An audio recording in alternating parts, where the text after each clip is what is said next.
The Drama has dropped in theaters, and this film is absolutely incredible. But before we move any further, just a quick disclaimer.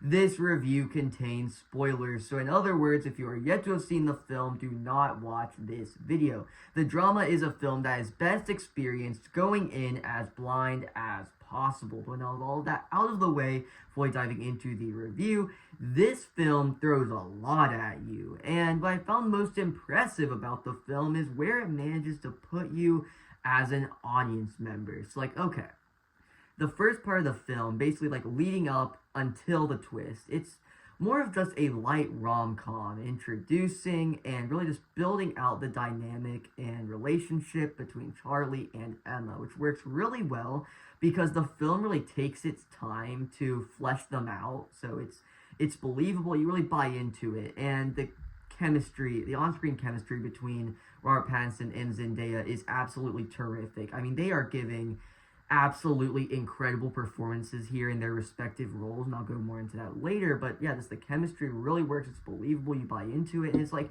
if you didn't buy into it, I feel like this whole film would fall apart because this film, right, creates tons of different discussions, really poses a lot of different questions to the audience.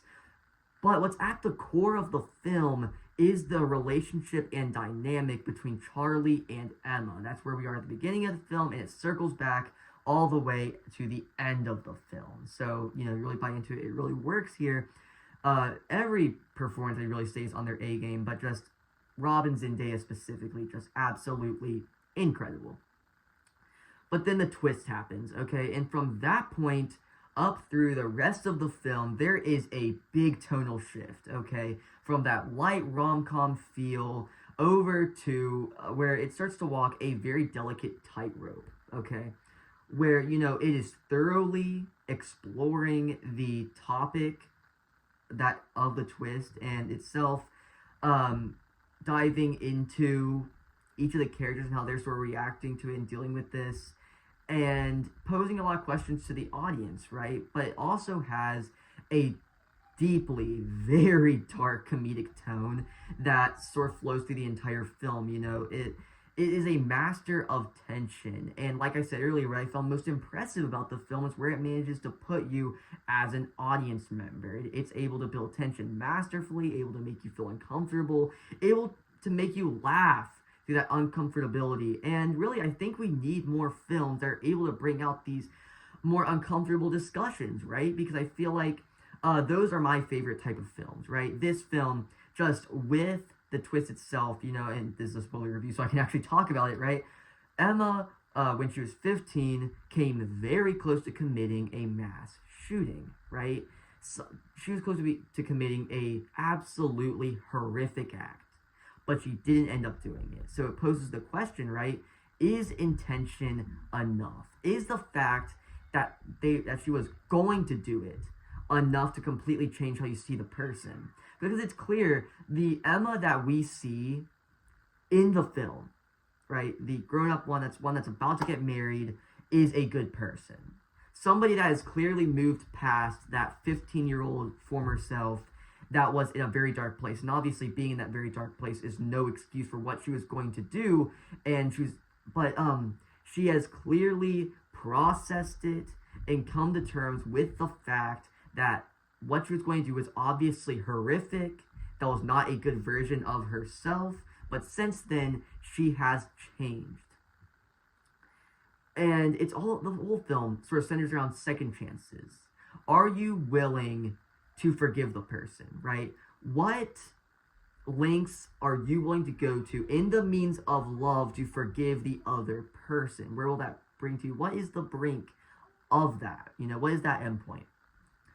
And because it's like, even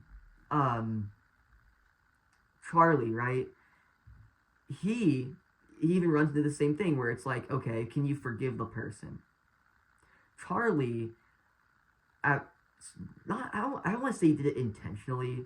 We did, but like, it was sort of just an emotional burst more than anything. But he almost cheated on Emma with one of his coworkers. Okay, almost had sex with one of his coworkers, right? And So he came very close, but he kind of like pulled back like last second. But then Emma ends up figuring out about it, okay, and she ends up forgiving him.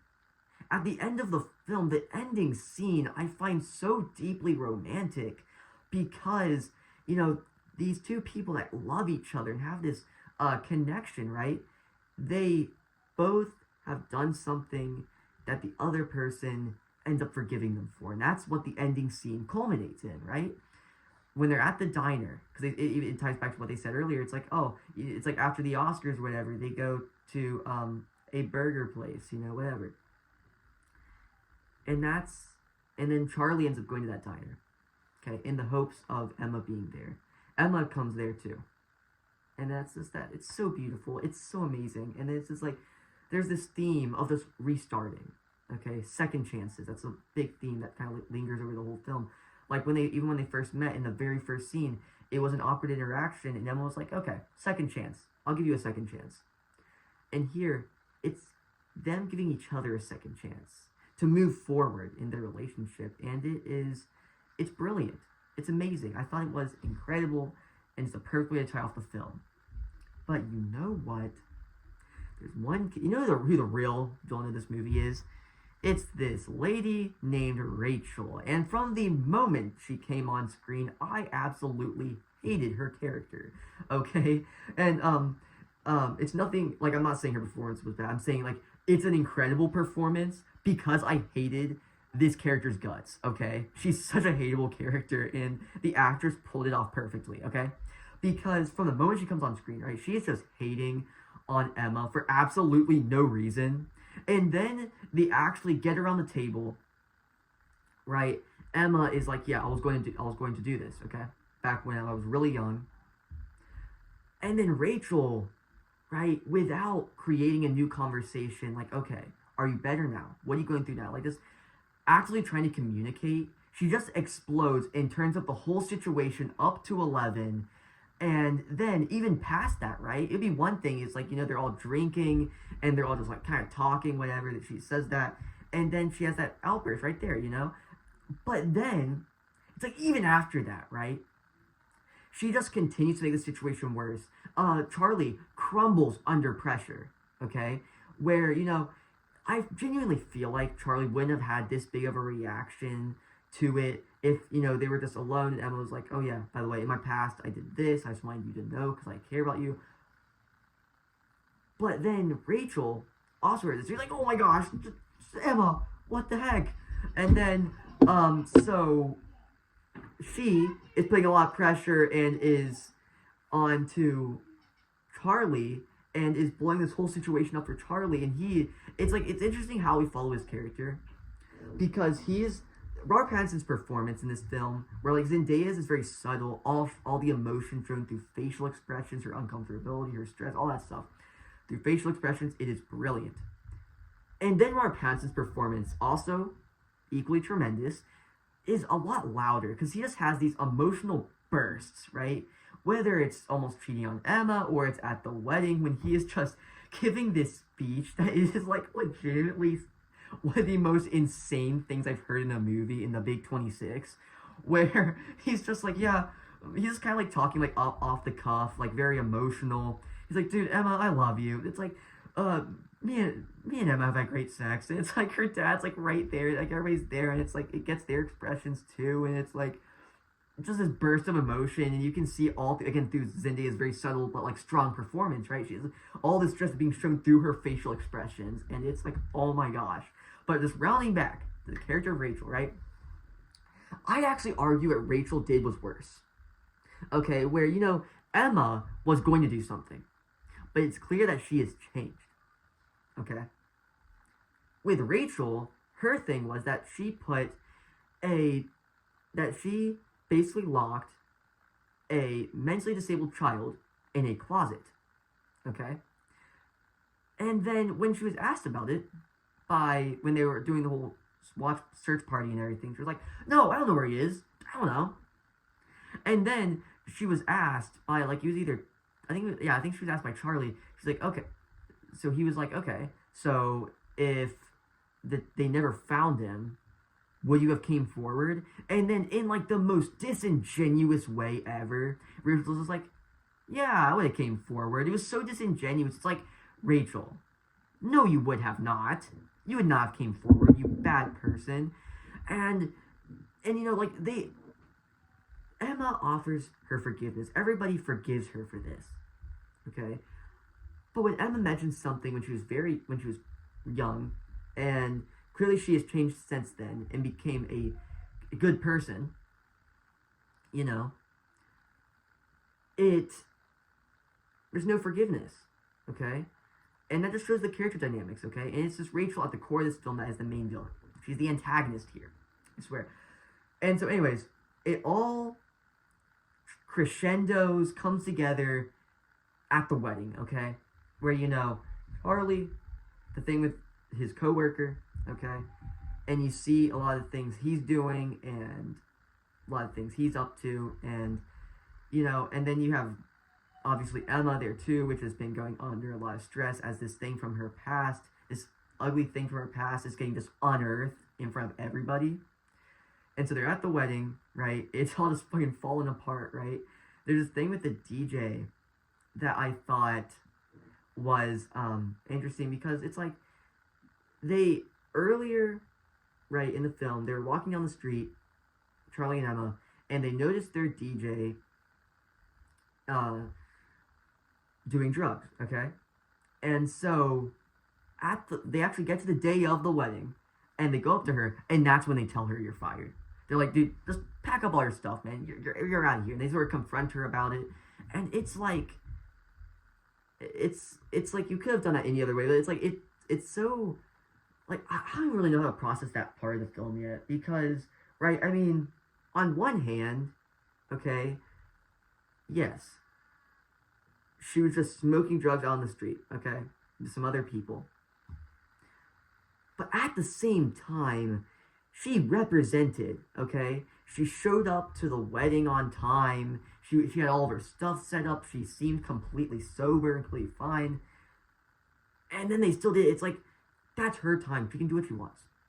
But that's just my opinion. I want to rewatch it and kind of like think about that more, because again, the film throws so much at you, you can't really process it all in one watch. I'm going to rewatch it, and I'll probably end up making another video. I'm going to be completely honest here. So anyways, in the wedding, Charlie stands up and just gives this insane speech that I talked about earlier. It's like, oh my gosh. And then Rachel's there just kind of spreading around everything about Emma. And I hate Rachel so much. Yeah, so then the wedding just explodes.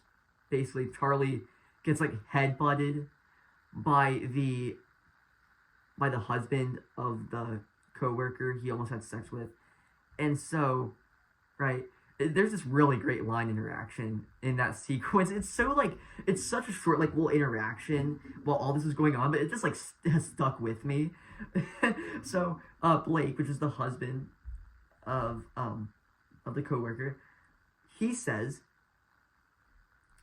"Did you sexually assault my wife?" Charlie responds, "I didn't assault her." And then he punches him in the face.